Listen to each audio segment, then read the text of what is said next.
¿no? De la institución donde yo trabajaba, no había un taller adecuado.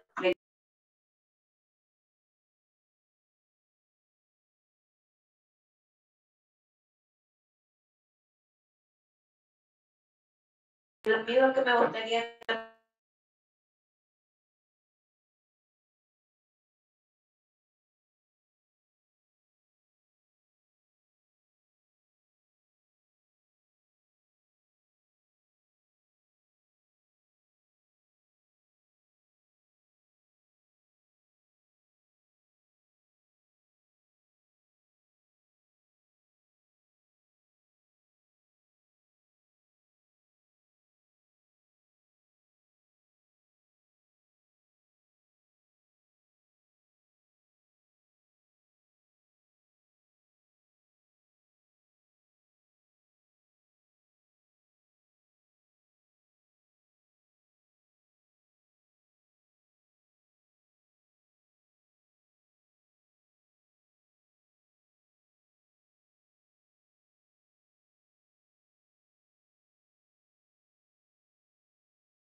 Buenas noches, compañeros. Me avisan si es que se oye. Estoy con un nuevo equipo y quiero saber, por favor. Buenas noches, Giovanni. Sí, se le escucha perfectamente. Buenas noches con todos. Esperemos un par de minutitos a que se conecten el resto de compañeros y empezamos. Gracias.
Bien, empecemos. Buenas noches con todos. Hoy vamos a ver el audiovisual en la educación y para esto igual he preparado un video que es una entrevista a Martín Scorsese sobre la educación cinematográfica y sobre la necesidad de crear un pensamiento crítico. Entonces, veamos este trabajo y continuamos con la clase. Bienvenidos todos.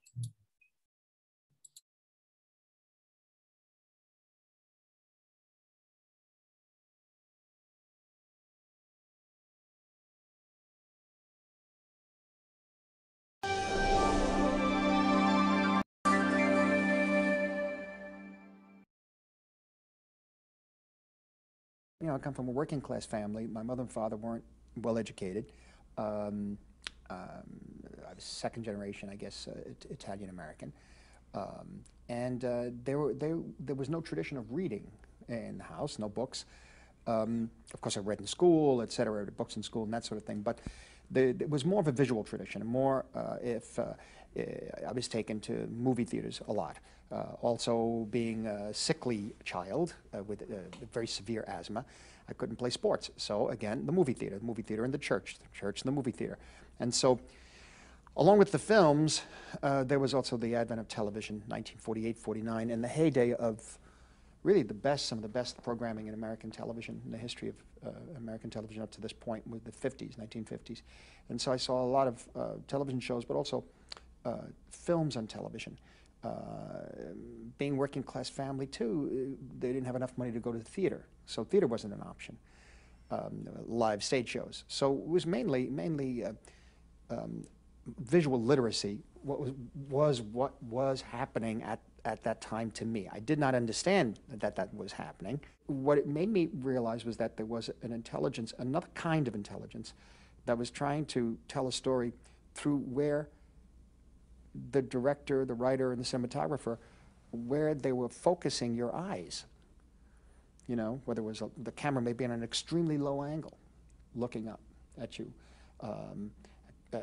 The use of the lens, the size of the lens. I began to understand certain lenses interpreted the story differently. A longer lens crushed everything together and made it flat. A wider lens stretched everything and sometimes distorted it, especially if camera movement. I learned looking at certain pictures, particularly Wells's films, and William Wyler too, a wide-angle lens. Wyler used his wide-angle lens in a very strong, steady image, but Wells used that wide-angle lens, 18 millimeter it turns out, very often, to move along the walls, and you really I felt as if the camera was flying, as if the story was flying by, you know. I didn't know why until I kept seeing the films again and again, and as I began to know a little more about what filmmaking was like and what cameras did, and that's, I still didn't know who made the pictures, you know, but I was beginning to understand that there are certain tools you use, and those tools become part of a vocabulary that's just as valid as that vocabulary that is used in literature, in our language. One has to begin to, I think, reach younger people at an earlier age for them to shape their minds in a critical way of looking at these images and what they mean, and how to interpret imagery. And I think in a more official way, I think, than just punching up on a computer or seeing something on a TV commercial or something like that. I think you really need to know how ideas and emotions are expressed through a visual form. Now that form can be video, you know, or film. Probably eventually will be digital video for a long period, for a long time. But it still has the same meanings, and it still has the same vocabulary, and it still has the same grammar, I should say. Really the same grammar. And the grammar is panning left to right, tracking in and out, you know, booming up and down, intercutting a certain way, the use of a close-up as opposed to a medium shot. What is a medium shot? What is a long shot? All these sort of things, and how do you use all these elements and the different kinds of lighting, and how you use all these elements to make an emotional and psychological point to an audience. And I think we have to begin to teach our younger people how to use this very powerful tool, because we know film, the image can be so strong for not only for good news, but also for bad news. Look at World War II, and look at the films made in Germany. Look at the director, Leni Riefenstahl. Look at her Triumph of the Will, and how that really, the extraordinary ability she has as a filmmaker. Compañero Aaron tiene el micrófono encendido. Por favor, apaguen los micrófonos, porque estamos viendo un video. Gracias.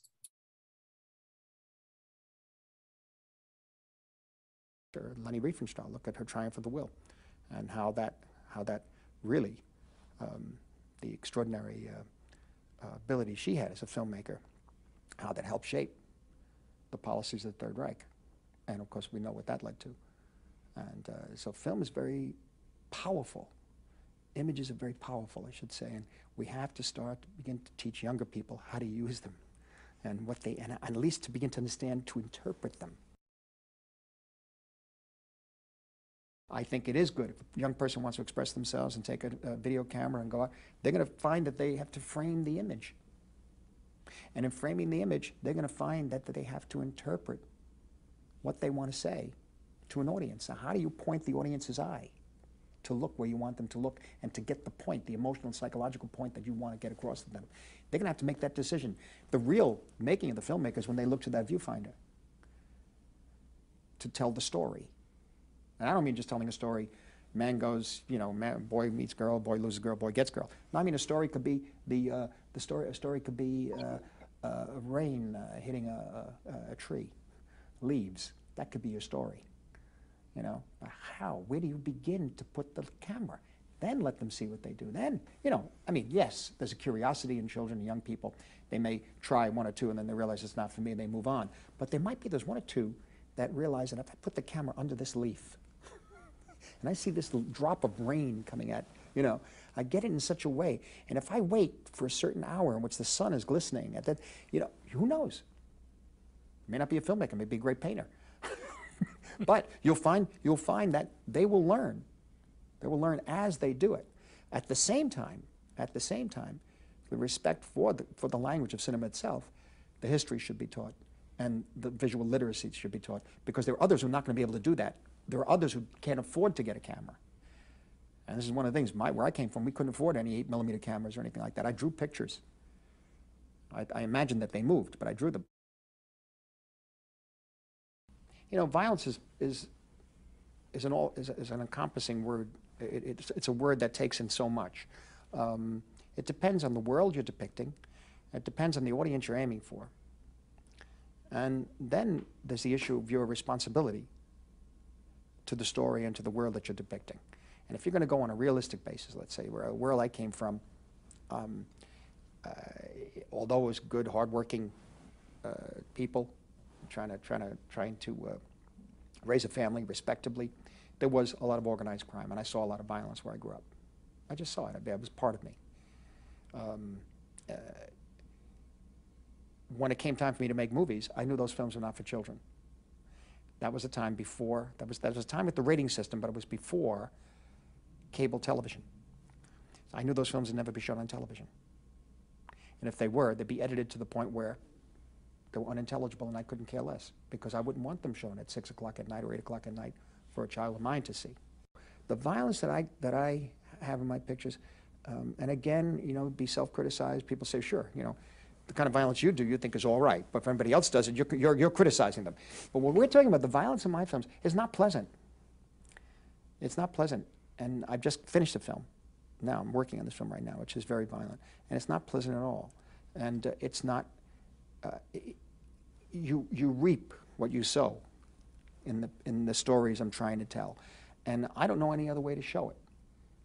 And there's also to deal with the very, very dangerous aspect of that adrenaline one has as young, that could be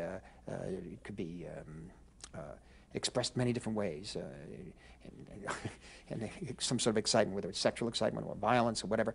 There's that danger that one has to know. That's part of what it is being human, especially young, and that could go wrong. And when it goes wrong, this could happen. Now, the world I came from, the world I knew, or aspects, I should say, of the world I knew, well, that was a valid form of expression. That's the world that's the human condition. That is the human condition, and it's tragic. And it's set up in such a way that it will do us in as a species if we don't learn about it. I don't put it up there for people to enjoy it, you know. And if they are enjoying it, they catch themselves enjoying it, and the characters pay for it. They watch the characters pay for it, particularly in Goodfellas, and in Raging Bull. In this film, The Departed, which I just finished also. Well, I think you have to make room for film and curriculum. I don't think it's time, and this is a key thing. We don't mean to be having young people take 2 hours of their time or 3 hours of their time a week, or however the curriculum works, to just sit and enjoy a movie. No, this is a learning experience. That also doesn't mean that you take a notebook and you write down everything in the notes as you're watching the film, because you can't see the film. So what you're doing is training the eye and the heart of the student to look at a film in a different way by asking questions and pointing to different ideas, different concepts, suggestions. You're training them to think about a story that's told to you in visual terms in a different way. and to take it seriously.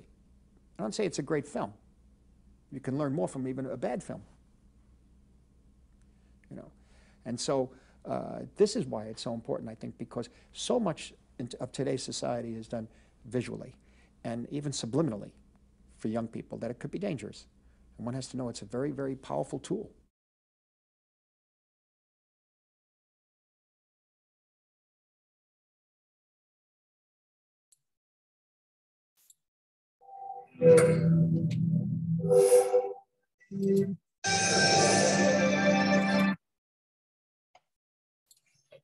Bien, continuemos.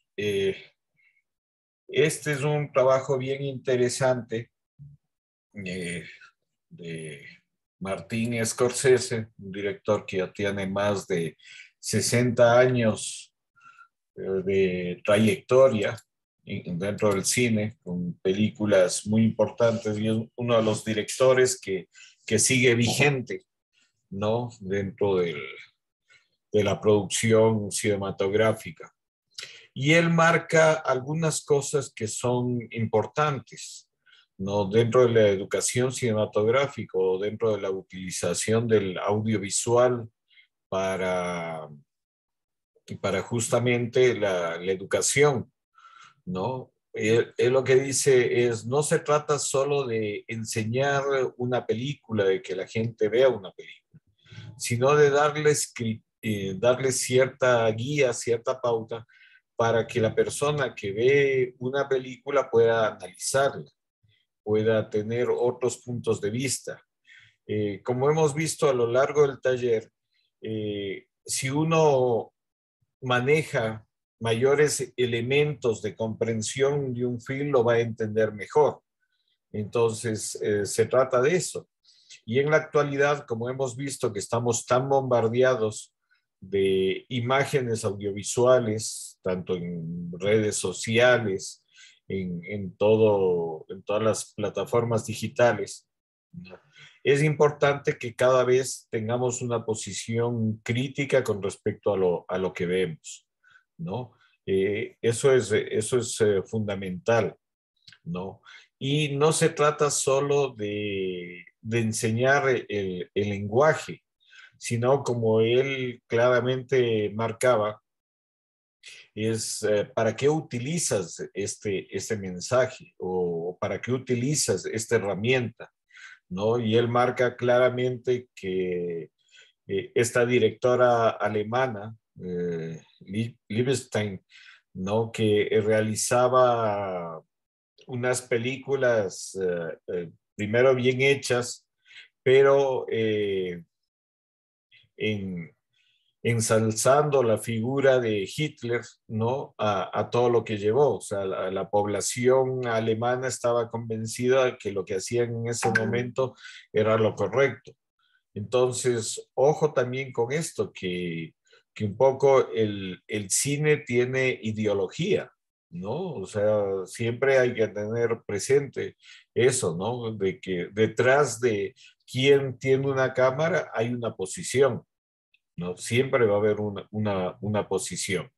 Y como veíamos, lo importante es entender y utilizar estas herramientas técnicas y mucho más en la educación. Lamentablemente, en nuestro país todavía no se contempla la educación artística y peor la educación audiovisual dentro del currículo.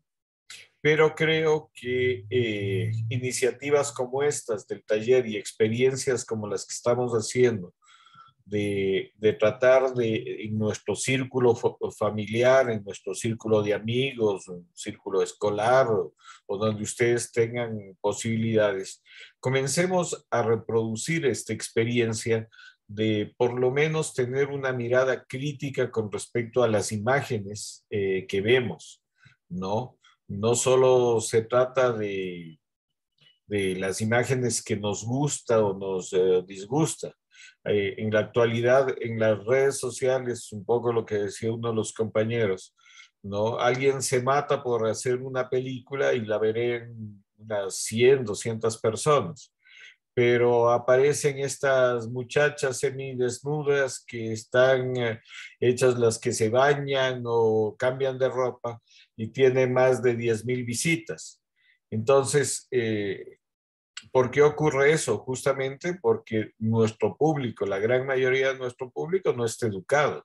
Entonces siempre van a consumir la pornografía, ¿no? Porque pornografía no solo se refiere a imágenes sexualmente explícitas, no, la pornografía no es solo eso. Pornografía también son esas imágenes que ahora circulan en las redes y que son imágenes pornográficas, ¿no? Y la gente, eso, prefiere ver esas imágenes. ¿Por qué? Porque no tienen una educación, no tienen un criterio formado, entonces se divierten viendo eso, ¿no? Y no aprovechan o no aprovechamos toda la información o todo el bagaje de conocimientos que podemos adquirir también a través de las redes sociales o de información válida que circula también en las plataformas digitales. Entonces, resumiendo un poco, es necesario que el público, y como decía Scorsese, mientras más joven, tenga un criterio formado, se vaya formando un criterio de lo que está viendo, ¿no? Para sensibilizarlo, para que tenga una posición crítica, ¿no? Y como veíamos ayer, no solo esperar de las autoridades que hagan los cambios o la responsabilidad que tienen. Creo que nosotros como ciudadanos también podemos dar un granito de arena dentro de nuestro contexto para mejorar esta condición que tenemos como país. Fíjense ustedes que hace pocos días nomás circulaban estas imágenes violentas de las masacres en la penitenciaría litoral, ¿no? Y esas imágenes también son morbosas, son crueles y circulan en las redes. Entonces, imagínense esas imágenes en manos de un niño, de un adolescente, ¿qué van a causar? Van a causar una tremenda distorsión y van a ver como normal la violencia, lo que está ocurriendo en nuestro país. La mayoría de muchachos que están metidos en el sicariato son inclusive menores de edad. Entonces, también tenemos que ver la responsabilidad de los medios de comunicación. Los medios de comunicación en nuestro país también son muy responsables de generar la violencia. Si vemos los noticieros, a cada rato solo se habla de sicariato, de crímenes. Eso está lleno nuestra televisión y nuestros noticieros. Si nosotros comparamos con la televisión europea, en la televisión europea no se pasan ese tipo de noticias, ¿no? De muertes, de asesinatos, de crímenes. Eso no se pasa en las noticias en Europa. Y fíjense ustedes lo que está pasando en Europa, que inclusive muchas cárceles se han cerrado, muchas cárceles ya están convertidas en museo. Entonces, esa es un poco la diferencia de la educación aquí en nuestro país y la educación que hay en otros lados. Con esto doy por terminada mi intervención y si alguien quiere opinar tanto del trabajo que miramos de Martín Scorsese o del tema del audiovisual en la educación, vamos con Marvin, por favor. Bien, buenas noches, maestro. Buenas noches, compañeros. Sí, primero refiriéndome al tema de esa entrevista que le han hecho este grande de la cinematografía. Creo que verídico el hecho de que uno, por más que componga, así sea cortometrajes, cintas básicas, se podría decir, o documentos audiovisuales, por lo más sencillos que sean, siempre le imprime un elemento personal, un elemento que identifica. Eso lo podemos ver dentro de los grandes cineastas y también hasta en personas que recién están aprendiendo. Yo les sabía decir a mis estudiantes que tenía un alumno brillante y que él no sé por qué razón siempre tenía un elemento que le gustaba colocar en sus trabajos audiovisuales y era los relojes. Ponía un reloj, sea un reloj de despertador, o sea, un reloj de manecillas. De hecho, es que era un elemento que le agradaba siempre jugar con este elemento y ponerlo en un plano detalle, casi siempre, así sea para tomarlo como una especie de transición, pero es algo que lo tenemos todos. Es como cuando nosotros escribimos, tenemos, a veces o cuando hablamos, tenemos una muletilla que repetimos a cada instante, es como que nuestro sello. Y eso también sucede dentro del tema audiovisual. Y también me agradó algo que menciona aquí Martín Escorsese respecto al tema de la violencia, porque la mayoría de sus filmes obviamente son de violencia, de persecución y demás, pero él lo dice de manera muy directa y dice, bueno, la violencia se justifica porque vivimos desgraciadamente en un mundo violento, porque en alguna escena toca poner ese elemento violento y que no es que a mí me agrada o que estoy haciendo una apología de la violencia, sino porque intento imprimirle mayor realidad. Y creo que en esa parte tiene toda la razón, no es una violencia exagerada como la que podemos ver tal vez en Quentin Tarantino. Y también en este caso no es la violencia que también podemos observar en la mayoría de los filmes latinoamericanos que nos venden porno miseria, yo siempre lo suelo decir, porque siempre muestran escenas subidas de tono, desnudos, que no tienen una justificación de ser, muertes, asesinatos, sangre y tantas cosas que no tienen un sentido, que tranquilamente podríamos haber omitido esa secuencia y se entendería todo el film. Entonces yo creo que aquí él como que da una justificación de que no es el poner por poner algún elemento dentro de una obra fílmica, sino tiene un sentido, una razón. Y ya basándome en el tema de la educación y la alfabetización audiovisual, creo que es relevante. En un estudio del 2015, el 83% de docentes españoles mencionaba que dentro del currículo no existe, como lo mismo que señalaba el maestro, no existe una prioridad. En nuestro sistema educativo, igual en el currículo, existe la materia de educación cultural y artística, pero se divide en todas las expresiones artísticas y es por eso que no podemos detenernos mucho al tratar de trabajar dentro de la alfabetización audiovisual. Pero creo que es muy relevante, ya que hemos comentado en varias clases de que estamos bombardeados a cada instante, a cada momento, con imágenes, con sonidos, con elementos audiovisuales, y que nos hemos convertido ya no en receptores, sino en prosumidores, porque nosotros consumimos y al mismo tiempo producimos, y ese es el hecho de podernos llegar a educar para tanto lo que consumimos sea algo que sea beneficioso para nosotros y para nuestro colectivo, nuestra familia, nuestra sociedad, y también lo que producimos tenga alguna razón de ser, así sea un video sencillo, qué sé yo, de unas vacaciones, que tenga algún sentido, que tal vez mostremos un paisaje del lugar donde vamos o algo así, que tal vez no generemos contenido como el que mencionaba el maestro, contenido que no tiene nada de beneficioso, sino simplemente crea un morbo en el espectador y que lamentablemente eso va denigrando nuestra propia sociedad, el crear tanto contenido violento, grabar contenido violento o grabar contenido que tal vez muestre cierta pornografía, si queremos mencionarlo, pues no nos beneficia a nosotros en nada como sociedad y eso es perjudicial. Finalmente quería comentar que esto de formar un criterio es muy relevante y especialmente podemos formar el criterio si es que obviamente hacemos lo que hemos venido trabajando en este taller, observando en primer lugar, para luego de observarlo poder tener ese criterio y dar a conocer nuestro punto de vista referente a algo, porque lo más interesante es analizar una obra artística y ver los diferentes elementos que uno tiene y poder escuchar los diferentes criterios que las otras personas tienen, y eso nos enriquece a todos nosotros y nos hace obviamente tener un concepto tal vez más entero, más completo, más total referente a una obra artística. Eso quería comentar. Muchas gracias, Marvin. Sí, efectivamente, de lo que usted dice, Martín Scorsese dice que, por ejemplo, que las escenas de violencia de él no son agradables. O sea, no son escenas en donde el público se siente identificado, al contrario.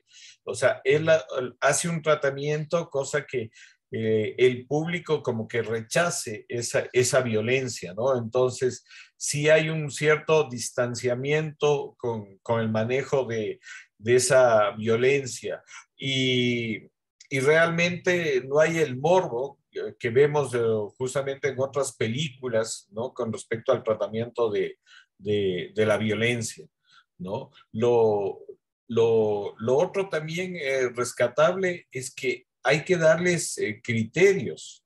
O sea, esto mismo que, por ejemplo, vamos a hacer o están haciendo la experiencia del cineclub. Cuando ustedes les dan ciertos elementos, sean a sus familiares, a sus amigos, ¿no? Ciertos elementos que ustedes de pronto ya conocen de la película, cierta orientación, o sea, sin hacer el famoso spoiling de decir cuál es el final o cómo es la trama, no, pero ciertos elementos para que el público pueda analizar o pueda ver de mejor manera esa obra, estamos ayudando justamente a que se vaya formando un criterio con respecto a la obra que se está viendo. Y este es un trabajo realmente a largo plazo, ¿no? Por eso también cuando les decía, mucha gente me criticaba un taller de 27 semanas, pero ustedes ven que solo a lo largo del tiempo vamos viendo resultados de todo este trabajo. E inclusive lo que decíamos, mucha gente los talleres lo toma por diversión o por tener un título más, pero otra cosa es quedarse la gente consciente y que va aportando día a día en las diferentes clases, ¿no? Y creo que ese es el grupo que se ha mantenido. Vamos con Giovanni, por favor. Bueno, compañeros, buenas noches. Hay algo que yo estaba viendo sobre la educación audiovisual. Hace un tiempo yo estaba usándola para lo que era unos talleres de lo que es cine en ECA, en los colegios, ¿no? Entonces estábamos viendo un poco de lo que es cine bajo las nuevas modalidades que había mandado el Ministerio de Educación. A mí lo que me sorprende es que a veces cuando nosotros ponía varias películas, por ejemplo, en lo que veíamos la generación de violencia o de mensaje, los jóvenes siempre se apegan a lo que es, por ejemplo, su Rápido y Furioso, que no tiene ningún contenido, o hay acciones tan tontas, o sea, tan irrelevantes que contradicen incluso la naturaleza y que a veces los mismos jóvenes se dedican a pensar que son ciertas o verdaderas. Pero películas como, por ejemplo, que te hacen pensar que no hay violencia, que te hacen pensar en el rescate de valores o que tienen una metáfora en la cual tú tienes que descubrirla. Entonces los estudiantes te dicen, oiga, ¿y qué quería decir? Oiga, ¿y cómo así? Entonces te hace ver lo pobre que tienes en lo que es una cultura general de una nación, de un estado. Y esa pobreza de cultura general lo que genera es la violencia. O sea, la ignorancia es la que genera muchísima violencia, ¿no?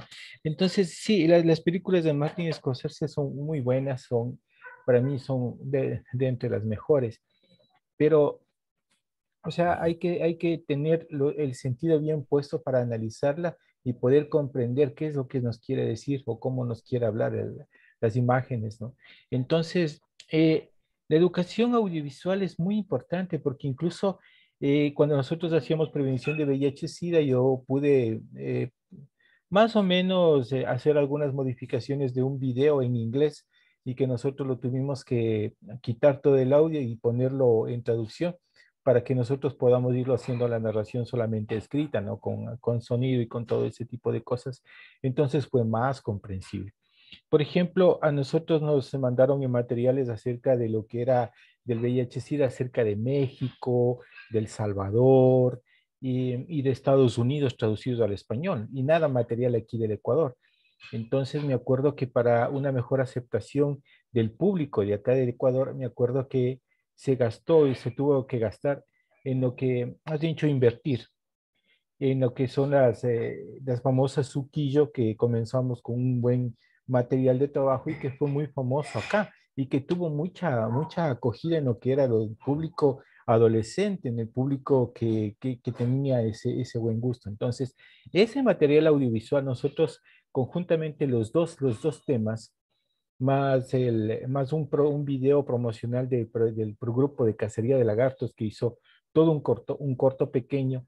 Entonces fue distribuido a nivel de todas las escuelas y de todos los colegios prácticamente gratuitamente y sobre eso se trabajaba los foros, las opiniones, las actividades. Entonces A veces el estudiar el ambiente mismo, el estudiar el sector mismo para diseñar todo un material audiovisual es importante. ¿Por qué? Porque si traíamos material de otro lado, decían, no, es que eso pasa allá, acá no. No, es que eso solamente sucede allá, acá no sucede. ¿No? Por ejemplo, cuando nosotros mandaban el coronavirus, pensábamos que no iba a llegar acá. Pensábamos que jamás iba a llegar. ¿Por qué? Porque solamente hablaban de China y solamente era de China. Pero cuando ya estuvo aquí, estuvo en nuestras calles, estuvo en los hospitales y entró a nuestra familia, nos dimos cuenta, ¿no? Pero si nosotros hubiéramos hecho caso de que tal vez lo que sucede allá puede suceder peor acá, entonces como que todavía no llegamos a entender. Lo digo porque esa experiencia que nosotros tuvimos nos dio pauta que, por ejemplo, y ahora sucedió algo lo contrario. Cuando nosotros mandamos y nos pidieron ese material que pueda ser reproducido en Colombia desde el Azuquillo, en cambio en Colombia no tuvo resultado, no tuvo acogida. ¿Por qué? Por los modismos ecuatorianos, por las expresiones ecuatorianas que en Colombia no se daba. En Colombia tuvieron que coger actores y nuevamente gente que con la jerga de Colombia y se puso a hacer un video similar o parecido en el cual comenzó a darse la vuelta por todo Colombia. ¿Por qué? Porque usaba sus modismos, usaba sus cosas. Ahora, lo que yo veo es que en algunos lugares, en cambio, en México, en Argentina y en Chile, por ejemplo, para lanzar una película que se llama Al final del túnel, sí, una película argentina, me parece, producida me parece que es por la Columbia Pictures o creo que es la Universal, creo que es la Universal, de Argentina. Me acuerdo que usaron un idioma neutro, o sea, un idioma no usaron el idioma, la jerga argentina, sino usaron un idioma neutro y caló en toda Latinoamérica. Entonces, algunas productoras que están siendo apoyadas están usando un idioma neutro. Por ejemplo, cuando nosotros recibimos acá las primeras traducciones de Harry Potter que eran mexicanas y después algunas otras nuevas traducciones que eran de España, entonces nosotros decíamos, no, pues o sea, mejor es la mexicana, ¿no? Pero después los mexicanos para comenzar a traducir usaba un español neutro, un español tranquilo. Entonces, yo creo que por ahí debe estar el asunto cuando se hace un material audiovisual. A veces no sabemos por qué no funciona, por qué no cala, ¿no? Por ejemplo, eso le digo porque he manejado algunos materiales audiovisuales en los cuales quisimos distribuir en algunos colegios, en diferentes lugares, para diferentes grupos sociales. Y nos dimos cuenta que había materiales que no. Incluso eran guardados en las bodegas y no servían de nada. Y se hacían inversiones millonarias hasta que nos reunimos y se pudo contar con la colaboración de las Suquillo, me acuerdo, y toda la jerga, todo eso funcionó. O sea, para nosotros fue increíble que funcionó. Y hasta ahora nosotros vemos que se está dando la vuelta el material, hasta ahora nosotros encontramos ese material, todo ese material, y que nadie se atrevió a renovar, porque ahora en cambio el problema que tenemos es que a veces la gente, los jóvenes dice, eso ya no se utiliza, esa palabra ya no hay, eso, ¿y qué significaba esa palabra? ¿Y qué era esto? Por ejemplo, hablar de sucres, y hace alguna época, ellos dicen, oiga, ¿y qué sucre? ¿Qué pasó? ¿Qué es eso? O sea, y cuando se usaba en algunos materiales te decía, oye, pásate unas latas. ¿Y qué son unas latas? Entonces, es necesario también que el material audiovisual que usemos sea cada cierto tiempo renovado, de acuerdo a las tendencias que se trabaje, porque si no, te das cuenta que el material que existía anteriormente prácticamente no pierde, o sea, no pierde validez, pero sí pierde, como decir, temporalidad, porque no está de acuerdo a lo que es en el tiempo, a lo que está y a las nuevas tendencias. Muchas gracias. Gracias, Giovanni. Ya mismo se corta, por favor, si se desconecta, nos volvemos a conectar enseguida. Sí, con respecto al material audiovisual, lo que usted dijo en la parte última es real, la temporalidad. Y va cambiando, la temporalidad va cambiando, no solo los modismos,